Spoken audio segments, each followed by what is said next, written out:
Venezia rekrut 2 bek, Itzes dibuang, Real Madrid kena kutukan cedera lagi. Jersey away timnas Indonesia bocor, ini penampakannya. Malaysia diam-diam jiplak strategi naturalisasi Indonesia. Negosiasi rahasia, ketum PSSI bertemu FIFA lagi. Halo football lovers, sebelum lanjut, ayo subscribe dulu dan aktifkan lonceng notifikasi agar kalian selalu jadi yang pertama tahu kabar terbaru dunia sepak bola dari kami. Terima kasih.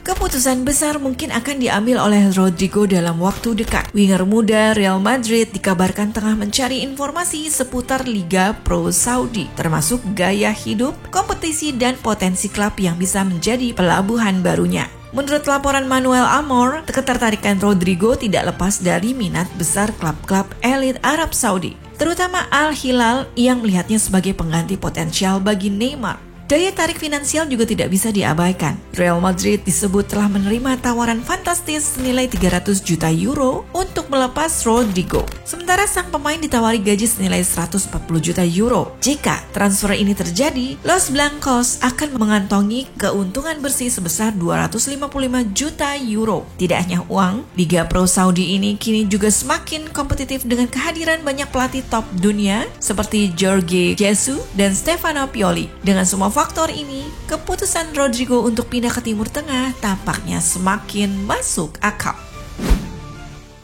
Selanjutnya beralih ke kabar dari pemain timnas Indonesia. Kabar kurang menyenangkan datang untuk Jay Itzes. Bek timnas Indonesia ini kini harus bersaing ketat di lini belakang Venezia setelah klubnya mendatangkan 2 pemain anyar di bursa transfer Januari. Venezia resmi merekrut Alessandro Marchandali dari Genoa dan Fali Kande dari Metz. Kedua bek ini datang dengan status pinjaman, tapi kehadiran mereka bisa mengancam posisi Itzes yang sebelumnya jadi andalan. Marchandali dikenal sebagai bek muda berbakat di Italia, sementara Kande punya pengalaman internasional bersama timnas Guinea-Bissau. Kedua pemain ini jelas membawa persaingan baru di jantung pertahanan Venezia. Jay Itzes harus bekerja lebih keras untuk mempertahankan tempatnya di tim utama. Mampukah bek 23 tahun ini membuktikan diri dan tetap jadi pilihan utama pelatih Paulo Vanoli? AC Milan akhirnya mendapatkan penyerang baru. Joao Felix resmi merapat ke San Siro dengan status pinjaman dari Chelsea. Sky Sport melaporkan bahwa Milan harus membayar biaya pinjaman sebesar 5 juta pound atau sekitar 98 miliar rupiah. Selain itu, Milan juga akan menanggung gaji penuh Felix selama sisa musim ini. Namun tidak ada opsi pembelian karena Felix masih terikat kontrak panjang dengan Chelsea hingga 2030. Felix sendiri sempat menjalani musim yang naik turun di Barcelona dan Chelsea. Apakah Milan bisa menjadi tempat kebangkitannya? Proses naturalisasi Jairo Redwald masih belum mencapai tahap akhir. Hingga Jumat 31 Januari, Menteri Pemuda dan Olahraga Dito Aryo Tejo mengungkapkan bahwa berkas pemain asal Belanda ini belum masuk ke Kemenpora. Penyebabnya, salah satu dokumen penting yang masih belum dirampungkan oleh PSSI. Namun PSSI memastikan bahwa paperwork yang tertunda ini akan segera diselesaikan. Jika proses administrasi berjalan lancar, Jairo akan segera menyusul nama-nama pemain naturalisasi lainnya untuk memperkuat timnas Indonesia di ajang internasional. Ketua Umum PSSI Erick Thohir kembali bertemu dengan Presiden FIFA Gianni Infantino dalam acara Komite Olimpiade Internasional di Swiss 30 Januari lalu. Pertemuan ini bukan sekedar ajang diplomasi biasa. Selain menghadiri agenda resmi IOC, Erick dan Infantino segera secara khusus membahas perkembangan sepak bola global, terutama termasuk transformasi sepak bola Indonesia. Sejak menjabat sebagai Ketua Umum PSSI, Erick memang kerap menjalin komunikasi erat dengan FIFA untuk meningkatkan standar kompetisi nasional. Dengan adanya pertemuan ini, bisa jadi ada agenda besar yang tengah disiapkan bagi sepak bola Indonesia di kancah internasional. Federasi Sepak Bola Belanda KNVB akhirnya memberikan pernyataan terkait potensi laga uji coba antara timnas Indonesia dan Belanda. Sekretaris Jenderal KNVB Gids de Jong mengkonfirmasi bahwa diskusi terkait pertandingan ini sudah lama berlangsung antara KNVB dan PSSI. Namun kendala waktu terletak pada jadwal yang padat serta perbedaan zona waktu.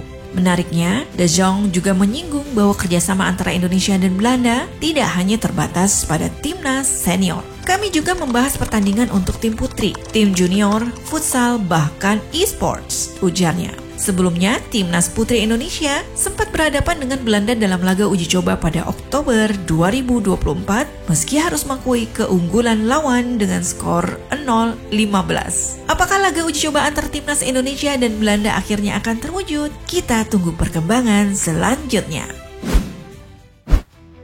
Cristiano Ronaldo kini genap berusia 40 tahun. Sang legenda hidup sepak bola yang pernah mengukir sejarah bersama Real Madrid mendapat tribute spesial dari mantan klubnya. Melalui akun media sosial resmi, Los Blancos mengirimkan pesan penuh penghormatan untuk Ronaldo. Semua penggemar Real Madrid bangga padamu, legenda, dan apa yang kau wakili dalam sejarah kita. Semoga harimu menyenangkan bersama keluarga dan orang-orang yang kau cintai. Tulis Madrid. Tidak bisa dipungkiri, Ronaldo adalah ikon terbesar Madrid di era modern dengan torehan 450 gol dan 4 trofi Liga Champions. Walaupun kini ia berkarir di Arab Saudi, Madrid membuktikan bahwa hubungan mereka dengan Ronaldo akan selalu spesial.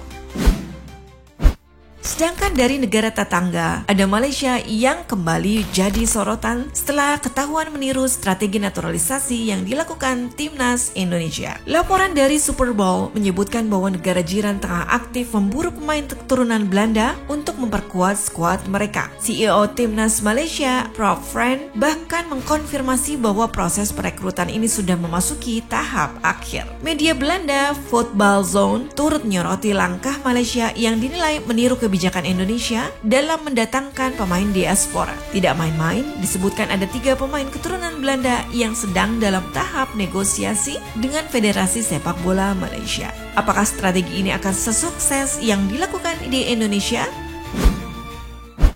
Kiper keturunan Indonesia Emil Audero Mulyadi resmi meninggalkan Como dan bergabung dengan Palermo. Klub Serie B itu meminjam Audero hingga akhir musim 2024-2025.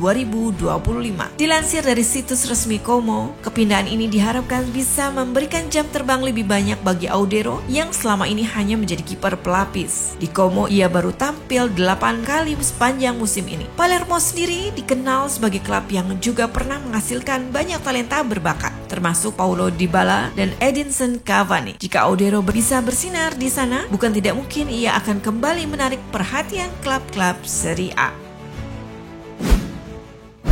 Jersey away terbaru timnas Indonesia akhirnya terungkap. Berbeda dengan edisi sebelumnya yang memiliki aksen merah, kini jersey away didominasi warna putih dengan list hitam. Tidak hanya itu, ada perubahan pada kaos kaki yang kini berwarna abu-abu, bukan lagi putih. Elemen budaya juga tetap dipertahankan dengan motif batik dan siluet Garuda di bagian bahu. Jersey ini menjadi pelengkap dari jersey home yang lebih dulu dirilis. Dengan desain yang fresh dan tetap memiliki unsur nasionalisme, apakah ini jadi jersey favorit kalian untuk tahun 2025?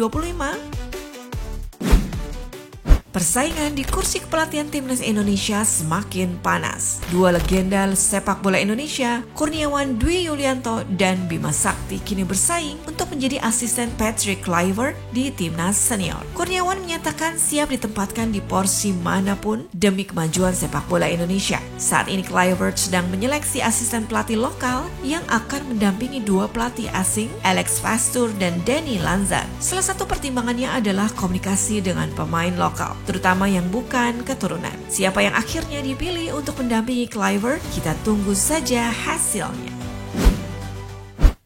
Real Madrid kembali dilanda badai cedera. Kali ini 2 bek utama mereka, David Alaba dan Antonio Rudiger, mengalami cedera serius yang membuat Carlo Ancelotti kebingungan. Alaba yang baru pulih dari cedera ACL kini mengalami masalah otot di kaki kiri. Sementara itu Rudiger mengalami cedera biceps femoris di kaki kanan. Keduanya diperkirakan absen hingga 20 hari. Ini membuat Madrid hanya punya opsi terbatas di lini belakang dengan Raul Asensio dan Jesus Vallejo sebagai satu-satunya bek tengah yang fit. Bahkan Ancelotti mempertimbangkan untuk menggeser Eduardo Camavinga atau Aurelian Tchouameni ke posisi bek tengah. Madrid harus segera mencari solusi sebelum keadaan semakin memburuk.